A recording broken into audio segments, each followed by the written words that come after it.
Chapter 7 की starting में हम हमारे मेन कैरेक्टर को देखते हैं जो कि ट्रेनिंग कर रहा होता है और अपनी एनर्जी से एनर्जी लाइंस बनाने की कोशिश कर रहा होता है और वह अपनी लाइन से आजू बाजू की चीजों को महसूस कर रहा होता है कि तभी उसे अपनी एक एनर्जी लाइन में कुछ फील होता है जिसे देखकर वह चौंक जाता है और सीधा कमरे की छत पर आता है जहां वह अपने फादर हेवनली डीमन को देखता है और उन्हें देखकर कहता है कि फादर। तो हेवनली डीमन उसे घूर कर देखते हैं और कहते हैं कि मैंने सुना तुमने ब्लड हेवन सवर्ड डीमन के डिसाइपल को मार दिया। यहाँ पे इन लोगों ने ब्लड हेवंस ब्लेडमैन का नाम चेंज कर ब्लड हेवन सवर्ड डीमन रख दिया है, जिस पर हमारा एमसी कुछ देर शांत रहता है और कहता है कि हाँ, उसका डिसाइपल मरना डिजर्व करता था। तो हेवनली डीमन कहते हैं कि वह मरना डिजर्व करता था या नहीं इससे फर्क नहीं पड़ता। ब्लड हेवन सवर्ड डीमन, हम इन्हें सवर्ड डीमन कहेंगे, ब्लड हेवन सवर्ड डीमन इस मैटर को लेकर मेरे पास आए थे, जिस पर हमारा एमसी काफी चौंक जाता है कि ब्लड डीमन ये मैटर लेकर उसके फादर के पास गए थे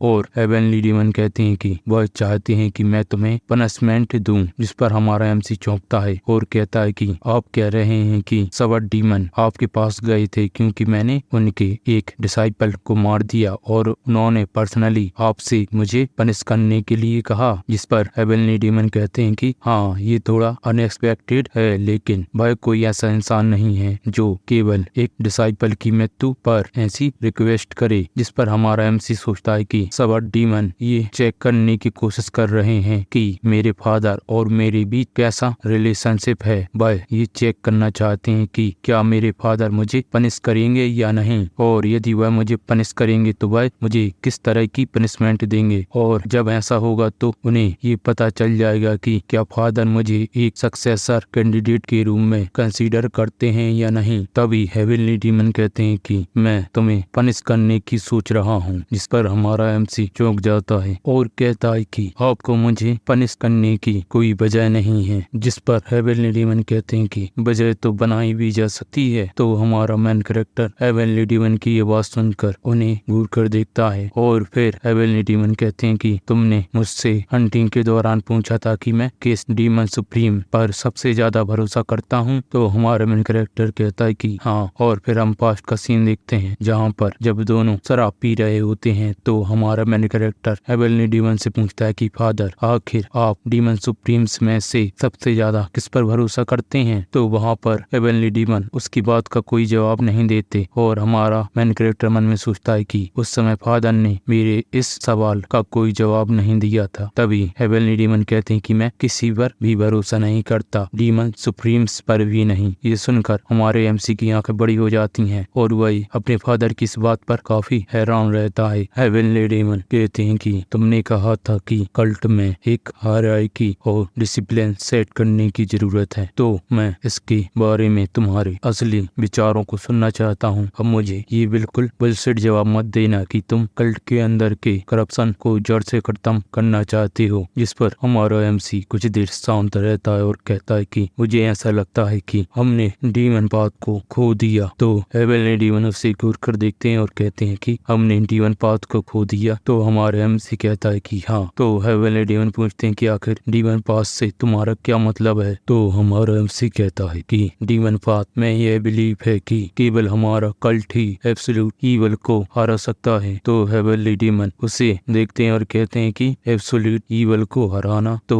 हमारा एमसी कहता है कि हाँ, मुझे नहीं लगता कि ऑर्थोडॉक्स फैक्शन हमारे कल्ट के डायरेक्ट खिलाफ है। तो हेवनली डीमन पूछते हैं कि यदि यह ऑर्थोडॉक्स फैक्शन नहीं है तो आखिर ये है क्या। तो हमारा मेन कैरेक्टर कहता है कि ये एब्सोल्यूट ईवल है। जिस पर हेवनली डीमन चौंकते हैं और हमारा एमसी कहता है कि मैं उस एब्सोल्यूट ईवल के बारे में बात कर रहा हूँ जो इतना नीच और दुष्ट है कि इस दुनिया में कोई भी इंसान उसको सहन नहीं कर पाएगा। यहाँ तक कि डीमंस भी उनसे नफरत करेंगे और उन्हें अपने से दूर कर देंगे। और ऑर्थोडॉक्स फैक्शन जिस न्याय और शिष्टता की वकालत करता है वह केवल छोटे मोटे ईवल से डील कर सकते हैं, लेकिन वह इतने कैपेबल नहीं है कि वह एब्सोल्यूट ईवल से डीलिंग कर पाए। आखिरकार ऑर्थोडॉक्स फैक्शन हर किसी को माफ कर देता और हेवनली डीमन हमारे एमसी की ये सब बातें बड़े ध्यान से सुन रहे होते हैं और हमारा मेन कैरेक्टर कहता है कि और जब तक वह लोगों की चिंता करेंगे वह उस ईवल का कभी मुकाबला नहीं कर पाएंगे, जिसने अपनी इंसानियत को छोड़ दिया है और अब बेलगाम हो चुकी है। और पूरे मोरे में केवल हम ही एकमात्र हैं जो और ज्यादा ईविल होकर उस ईविल को हरा सकते हैं। और जब वह ग्रेट ईविल, जिसे ऑर्थोडॉक्स फैक्शन भी हैंडल नहीं कर पाएगा, हमारे सामने घुटनों के बल बैठी होगी, तब मुझे लगता है कि हम असली डीमन पाथ को पा लेंगे। इस बात को हेवनली डीमन बहुत गौर से सुनते हैं और हमारा केएमसी कहता है कि यदि हम असली डीमन पाथ को अकॉम्प्लिश नहीं कर पाए तो हम और आगे नहीं जा पाएंगे। हमें खुद को पनिश करना होगा ताकि हम सरवाइव कर पाए। जिस पर हेवनली डीमन उसे घूर कर देखते हैं और शांत रहते हैं। और हमारे एमसी मन में सोचता है कि मैं गारंटी से कह सकता हूँ कि फादर ने इसके बारे में कभी नहीं सोचा होगा और साथ ही में उन्होंने इसके बारे में कभी नहीं सुना होगा, क्योंकि मैंने भी अपनी पास्ट लाइफ में इनके बारे में कभी नहीं पढ़ा था। और जब तक मैं इस कल्ट में रहा तो मैंने इसके बारे में कभी रियलाइज नहीं किया। लेकिन जब मैं सेंट्रल प्लेन्स में अपनी पूरी जिंदगी भटकता रहा तब मैंने इन विचारों को फील किया। तभी हेवनली डीमन कहते हैं कि क्या यही तुम्हारे अहंकारी विचार हैं? क्या तुम्हें और कुछ कहना है? तो हमारा एमसी उनकी बात सुनकर चौंक जाता है और कहता है कि नहीं, मैं बस इतना ही कहना चाहता था। तो हेवनली डीमन कहते हैं कि मैं सोचता हूँ कि मुझे अब समझ में आ गया आखिर क्यों सवर्ड डीमन चाहते थे कि मैं तुम्हें पनिश करूं। जिस पर हमारा एमसी उन्हें घूर कर देखता है और हेवनली डीमन कहते हैं कि सवर्ड डीमन ने तुम में जरूर कुछ देखा है और वह मेरा यूज कर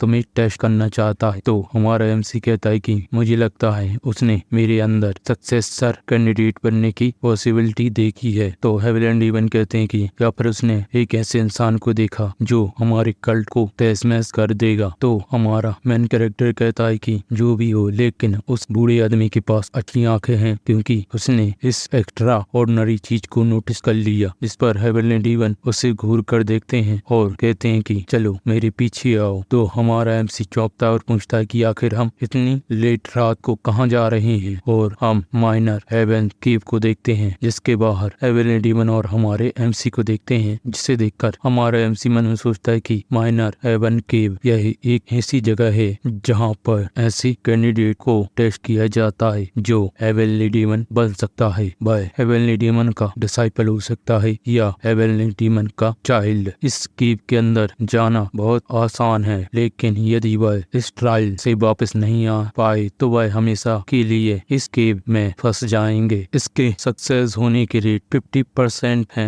हेवनली डीमन के ब्लड रिलेटेड में से आधे लोग जो भी इस केव के अंदर गए हैं उन्होंने अपनी जिंदगी खो दी है। यह जगह इतनी खतरनाक है कि मेरा महत्वाकांक्षी भाई भी कभी इस केव के अंदर जाने की बात नहीं करता। लेकिन यदि मैं हेवनली डीमन बनना चाहता हूँ तो मुझे इस जगह से कम एक बार जरूर निकलना होगा। और हमारा मेन कैरेक्टर हेवनली डीमन से पूछता है कि क्या आप मुझसे ये कह रहे हैं कि मुझे इस जगह के अंदर जाना होगा? तो हेवनली डीमन कहते हैं कि जब मैं तुम्हारी एज का था तो मैं भी इसके अंदर गया था। जिस पर हमारा मेन कैरेक्टर पूछता है कि आपको इस जगह से बाहर निकलने में कितना समय लगा था? तो हेवनली डीमन कहते हैं कि उन्हें 2 महीने लगे थे। जिस पर हमारा मेन कैरेक्टर बहुत चौंक जाता है और कहता है कि अभी तक के सभी हेवनली डीमंस में से मेरे फादर सबसे ज्यादा टैलेंटेड हेवनली डीमन है और उन्हें इस जगह से निकलने में 2 महीने लगे। तभी हेवनली डीमन कहते हैं कि केवल मैं ही हूँ जो इसके अंदर से केवल 2 महीने में निकला था। यदि हम बाकी सभी लोगों का एवरेज ले तो उन्हें 3 साल लगे थे। तो हमारा मेन कैरेक्टर कहता है कि तो क्या आप ये चाहते हैं कि मैं बिना किसी प्रिपरेशन की इस जगह के अंदर जाऊं? तो हेवनली डीमन कहते हैं कि क्या मैंने तुमसे नहीं कहा था कि मैं तुम्हें पनिश करने वाला हूं? जिस पर हमारा मेन कैरेक्टर शांत रहता है और मन में सोचता है कि फादर आप मुझे ऐसी जगह भेज रहे हैं जहां मैं मर भी सकता हूं केवल इसलिए क्योंकि सवर्ड डीमन ने आपसे मुझे पनिश करने के लिए कहा। क्या आप सच में अपने बेटे की फिक्र नहीं करते कि वह इसके अंदर मर भी सकता है? या फिर आप ये विश कर रहे हैं कि मैं अंदर जाकर और ज्यादा शक्तिशाली बनूं और जिंदा इस केव से बाहर निकलूं? ये बातें सोचकर हमारा मेन कैरेक्टर मुस्कुराता है और कहता है कि ठीक है, यदि हम यहाँ तक पहुँच गए हैं तो मैं ये ट्राई करूंगा कि मैं आपसे भी जल्दी इस केव से बाहर निकलूं। जिस पर हेवनली डीमन मुस्कुराते हैं और कहते हैं कि केवल तुम ये ट्राई करना कि तुम अपने आप को जिंदा रख सको। चैप्टर 8 की स्टार्टिंग में हम हमारे एमसी को देखते हैं जो उस केव के अंदर आ गया होता है और मन में सोचता है कि आखिर ये जगह कितनी इतनी खतरनाक होगी कि इसमें इतने सारे लोग हमेशा के लिए फंस गए। और वह उस जगह को देखता है और अंदर एक कमरे में प्रवेश करता है जहाँ पर उसे कुछ निर्देश लिखे मिलते हैं, जिसमें पहला निर्देश होता है कि अपने सभी एनिमीज को बिना सबडोरा या एनहेंस सबडोरा का यूज किए काट दो। दूसरा, यदि तुम टाइम लिमिट में ये करने में सफल नहीं हुए तो तुम्हें 10 दिन बाद फिर से एक और मौका दिया जाएगा। तीसरा, तुम में से जो भी तैयार हो वह जाकर क्रिम्सन सर्कल में खड़ा हो जाए। और हमारा मेन कैरेक्टर मन में सोचता है कि यदि मैं इसे कंप्लीट नहीं कर पाया तो मुझे ये फिर से 10 दिन बाद देना होगा। और वहीं कुछ अनाज की बॉल होती हैं जिन्हें देखकर हमारा मेन कैरेक्टर सोचता है कि यदि मैं यहाँ पर रुका तो मुझे यह अनाज की बॉल्स को खाना होगा। और फिर सोचता है कि मुझे यहाँ पर ज्यादा समय वेस्ट नहीं करना चाहिए, मुझे इसे जल्दी से स्टार्ट करना होगा। और वह जाकर सर्कल में खड़ा हो जाता है। तभी उसके आजू बाजू से डॉल्स निकलती हैं और उनके शरीर में एक रेड कलर का मार्क होता है, जिसे देखकर हमारा एमसी सोचता है कि मुझे इन रेड मार्क की जगह पर अपनी स्वॉर्ड से स्लैश मारना होगा। और वह तुरंत ही उन डॉल्स पर हमला कर देता है और वह उन डॉल्स पर बने रेड मार्क की जगह पर अपनी स्वॉर्ड से उन डॉल्स को काटता है। और वह सभी डॉल्स पर हमला करता रहता है और सोचता है कि मैंने जितना सोचा था यह उससे भी ज्यादा टफ है। और वह देखता है कि कुछ डॉल्स अंदर जाने लगे हैं, तो वह सोचता है कि मैं इन्हें अंदर नहीं जाने दे सकता और तेजी से उन पर हमला करता है और उस डॉल को काट देता है। और फिर वह दूसरी डॉल्स की तरफ जाता है और उनको भी काट देता है। और तभी वह देखता है कि एक डॉल जो कि आखिरी होती है वह भी अंदर जाने वाली है। तो हमारा एमसी तेजी से अपनी स्पीड बढ़ाता है और उस डॉल पर हमला करता है और उसके सिर को हवा में उड़ा देता है। और ये हो जाने के बाद हमारा एमसी राहत की सांस लेता है और मन में सोचता है कि यदि मैंने अपने गार्ड को केवल 1 सेकंड के लिए भी डाउन किया तो मुझे यहाँ पर 10 दिन स्पेंड करने पड़ेंगे। और मन में सोचता है कि यदि मैं अपनी पुरानी जिंदगी में यहाँ आता तो मैं ये फर्स्ट ट्रायल भी नहीं पार कर पाता। और वह देखता है कि दूसरे रूम का गेट खुल गया और वह उस रूम में जाने लगता है। तभी उसे एक स्टोन दिखता है जिसमें लिखा होता है कि मैं 9वें ट्रायल में सफल हुआ। किसी ने लिखा होता है कि मैंने 16वें ट्रायल में ये पूरा किया। और किसी ने लिखा होता है कि मुझे इसे पार करने के लिए 37 ट्रायल लेने पड़े। किसी ने लिखा होता है कि क्या मैं इसी जगह पर मरने वाला हूँ, क्या मैं इसके आगे नहीं जा पाऊंगा। किसी ने लिखा होता है कि मैं बहुत ज्यादा थक गया हूँ, मैं वापस जाना चाहता हूँ लेकिन यहाँ से वापस जाने का कोई रास्ता नहीं है। और किसी ने लिखा होता है कि मैंने इसे केवल 6 ट्रायल में कंप्लीट कर लिया, इसलिए मैं अपने आप को सबसे स्ट्रॉन्गेस्ट मानता हूँ। ये देखकर हमारा मेन कैरेक्टर मन में सोचता है कि मुझे लगता है कि यह उन लोगों ने लिखे हैं जो पहले इस टेस्ट को देने के लिए आए थे। और वह मन में सोचता है कि ये जो अंत की हेड राइटिंग है ये जरूर मेरे फादर की होगी। और उसके फादर ने लिखा होता है कि पागल। और हमारा मेन कैरेक्टर मुस्कुराता है और अंदर जाते हुए सोचता है कि वैसे उन्होंने कुछ गलत नहीं लिखा। और मन में सोचता है कि मुझे यकीन नहीं हो रहा कि उन्होंने हमारे एंसेस्टर्स को पागल बोला। और फिर वह दूसरे रूम में एंटर करता है जहाँ पर चारों तरफ बहुत सारे हथियार रखे होते हैं। ये देखकर हमारा मेन कैरेक्टर मन में सोचता है कि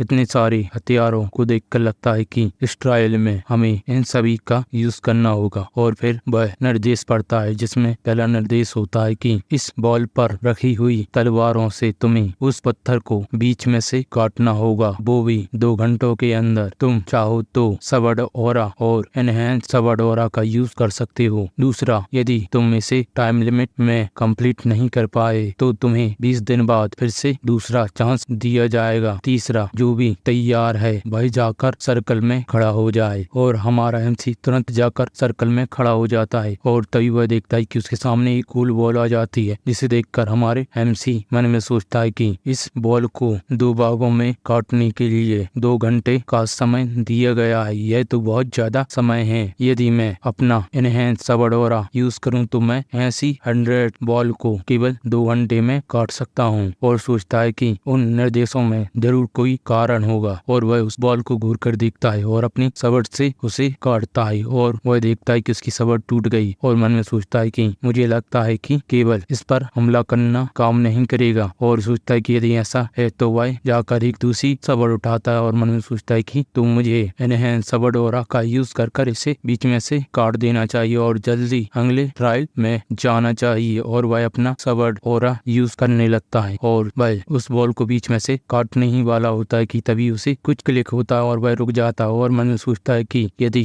मैं सबडोरा का यूज करूंगा तो यह तो बहुत ही आसानी से पास हो जाएगा, और सोचता है आखिर दूसरे लोगों ने इसे कैसे पार किया होगा। और फिर वह दूसरे लोगों के लिखे गए नोट्स को पढ़ता है जिसमें एक ने लिखा होता है कि एनहेंस सबडोरा की मदद से मैंने इसे केवल एक ट्राई में ही काट दिया था। एक ने लिखा होता है कि मैंने इसे 89 बार बिना एनहेंस सबडोरा यूज किए काटने की कोशिश की, लेकिन मैं फेल हुआ, इसलिए मुझे अंत में एनहेंस सबडोरा यूज करना पड़ा। और एक ने लिखा होता है कि मैंने बिना किसी एनहेंस सबडोरा के से बीच में से काट दिया, और उसके नीचे किसने लिखा होता है कि आखिर ये इसने कैसे किया, मैं इस पर बिलीव नहीं करता। और वहीं एक ने लिखा होता है कि मुझे एनहेंस सबडोरा यूज करना नहीं आता, आखिर मैं क्या करूं। और उसके नीचे एक ने लिखा होता है कि जो पर्सन ये कह रहा है कि उसने बिना किसी सबडोरा का यूज किए इस हॉप में काटा हुआ जरूर झूठ बोल रहा है। तो दूसरा बंदा कहता है कि हाँ, मैं भी तुमसे एग्री कर रहा हूँ, वह जरूर झूठ बोल रहा है। तो हमारा एमसी उसके पास जाता है और सोचता है कि आखिर मेरे फादर ने इसके बारे में क्या लिखा, जिसमें उसके फादर ने लिखा होता है कि ये सब बकवास है, यदि यहाँ पर हिट हुई तो तुम इसे हार जाओगे। ये पढ़कर हमारा एमसी थोड़ा चौंकता है और मन में सोचता है कि आखिर उसके फादर ने ऐसा क्यों लिया। वह जिस तरह के इंसान है वह यहाँ से सीधे अगले ट्रायल में चले जाते हैं जैसा कि उन्होंने पहले ट्रायल में किया, और मन में सोचता है कि उसे इस स्टोन को 2 घंटे के अंदर बीच में से काटना है, और वह चाहे तो इसके लिए सबडोरा या एनहेंस सबडोरा का यूज कर सकता है। और तभी उसे कुछ क्लिक होता है और वह कहता है कि उस निर्देश में लिखा है कि तुम चाहो तो सबडोरा का यूज कर सकते हो, ना कि उसमें ये लिखा है कि तुम्हें एनहेंस सबडोरा का यूज करना है। तो वह इस बात को सोचकर कहता है कि तो इसका मतलब है कि इस ट्रायल को बिना सबडोरा या एनहेंस सबडोरा का यूज किए भी पास किया जा सकता है। और जो मेरे फादर ने लिखा है वह एक तरह की वार्निंग है कि तुम्हें एनहेंस सबडोरा का यूज नहीं करना, क्योंकि एनहेंस सबडोरा का यूज करने पर हीट जनरेट होती है। और हमारा एमसी उस बॉल पर फिर से हमला करता है तो वह तलवार टूट जाती है और हमारा एमसी सभी तरह के हथियारों से उस बॉल पर हमला करता है, तलवार, फावड़ा, हथौड़ा, लेकिन उस बॉल पर कोई भी असर नहीं हो रहा होता, जिस पर हमारे एमसी को बहुत गुस्सा आ जाती है और मन में सोचता है कि मैं इस बॉल पर एक भी स्क्रैच नहीं छोड़ पाया, आखिर मैं बिना एनहेंस सबडोरा का यूज किए इसे कैसे 2 हिस्सों में काट सकता हूँ, मेरा टाइम भी खत्म होने वाला है। और वह फ्रस्ट्रेटेड होकर सोचता है कि क्या मुझे एनहेंस सबडोरा का यूज कर लेना चाहिए, और फिर वह रुक जाता है और अपने फादर को याद करता है और मन में सोचता है कि मेरे फादर ने इस बॉल को बिना किसी एनहेंस सबडोरा के 2 भागों में बांट दिया था। और तभी उसे कुछ क्लिक होता है और वह अपनी एनर्जी से एनर्जी लाइन बनाने लगता है और उस बॉल को अपनी एनर्जी लाइन से छूता है। तभी हमारे एमसी को उस बॉल के चारों तरफ एक हल्की लाइन महसूस होती है और वह मन में सोचता है कि मैं इस लाइन को अपनी आंखों से कभी नहीं देख पाता, और वह अपनी आंखें बंद कर एनर्जी लाइंस की मदद से उस बॉल को काटने के लिए तैयार हो जाता है और सोचता है कि ये कोई इल्यूजन नहीं है, यह हल्की लाइन इस बॉल के ऊपर एक परफेक्ट सर्कल बना रही है। और वह उस बॉल को 2 भागों में काट देता है और बहुत खुश होकर कहता है कि फाइनली ये मैंने कर दिया। और वह उस बॉल के अंदर एक पिल को देखता है जिसे देखकर वह बहुत ज्यादा चौंक जाता है और कहता है कि ये तो डेमोनिक एसेंस पिल है।